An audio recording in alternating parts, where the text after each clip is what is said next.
Bon, eh bien les amis, comment passer cette journée sans parler du référendum de 2005? Vous vous souvenez, en 2005, donc le 29 mai 2005, il y avait un référendum. On a posé la question aux Français, est-ce que vous voulez de cette constitution européenne? Eh bien les Français avaient voté non. Mais c'était un non, c'était presque un plébiscite, on était à 55% de non. Je me souviens de la tête des politiciens à l'annonce des résultats, il y a des vidéos qui circulent partout, je ne l'ai pas diffusée ici. Surtout celle des gens de l'UMP, surtout celle aussi du Parti Socialiste. Ils étaient tous livides. Il y avait même le président de la République de l'époque, Jacques Chirac, qui quand il a fait sa déclaration, il avait la voix tremblante.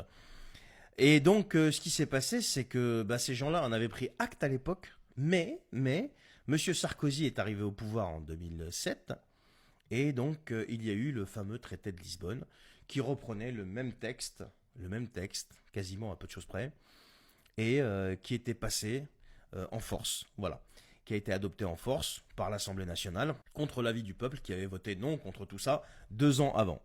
Donc on peut dire que la démocratie de laquelle ils nous rebattent les oreilles en permanence a été flinguée ce jour-là. Je voulais juste le soulever ici, parce que je ne pouvais pas passer cette journée sans parler de cette histoire de référendum qui nous a été volée. Voilà, je vous souhaite une bonne soirée et à la prochaine.